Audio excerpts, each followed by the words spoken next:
এখানে সব কিছু নিয়ে নিয়েছি পরিমাপ মতো করে, এগুলো সব এর মধ্যে ঢেলে দিয়ে মাখিয়ে দেবো।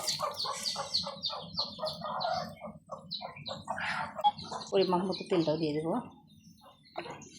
আর হচ্ছে আমি পায়েস রান্না করবো। দুধ এখানে উঠে দিয়েছি, আবার দুধ এখানে নিয়েছি। এগুলো দুধ দিয়ে পায়েস রান্না করবো, ভিজে রাখছি। আর এখানে ছোটো মাছ চচ্চড়ি করবো, শিং মাছ, এটা আমি নিয়ে নিয়েছি। আর আলু ভাজাটা আমার হয়ে গেছে, এটা এখন আমি নামাই নেবো। আলুটা আপনারা ভাজতেও পারেন, না ভাজতে পারেন, কোনো সমস্যা নেই। আমার সময় আলুটা ভাজে দিলে বেশি মজা লাগে, এই জন্য আমি ভাজাই দিই। কেউ ভাজে, কেউ ভাজে না। মাখাটা আমি কমপ্লিট করলাম।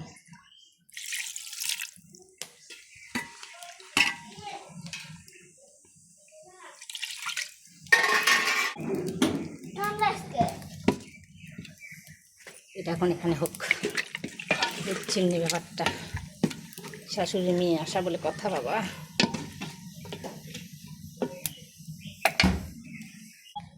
দু চুলার রান্না, এখানে চচ্চড়ি হচ্ছে, এখানে মাংস হচ্ছে। পায়েসের দুধটা একটু গরম করে নিচ্ছি, আবার দুবার ভিতর দুধ তুলে দেয়। শাশুড়ি মেয়ে আসছে, গাই দিয়েছে, পায়েস না বানালে হয় বলেন? পায়েস তো বানানোই লাগবে। আর গ্রামের মানুষ আমরা একটু দিয়ে কোনো কিছুতে হয় না, আমাদের অনেক দিন করে বানানো লাগে।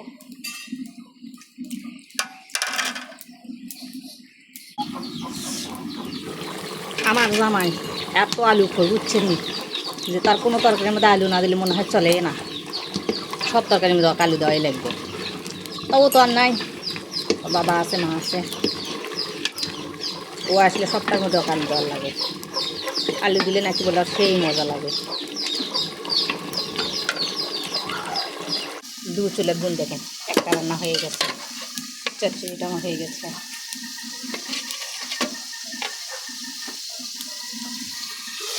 এখানে আবার এটা কষানো হয়ে যাচ্ছে।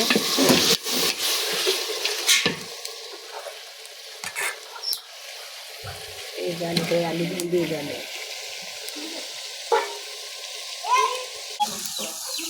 আপনাদের কোন কোন এলাকায় কে কে পছন্দ কী কী করে বলেন তো। এখন এটা আমি তেলানি করবো, যাই করেন তাই করেন, তেলানি দেওয়াই লাগবে। যত কিছুই দেয় তেলানি দেওয়াই হবে, লাগবে। তেলানি না দিলে হবে না।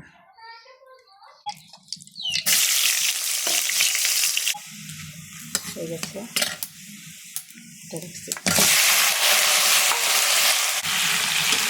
একটু ভাজে নেব আমি।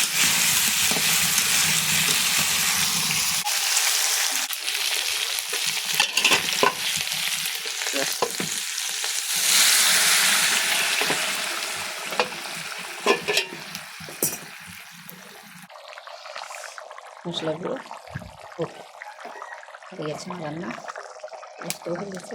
ওকে, আল্লাহ হাফেজ।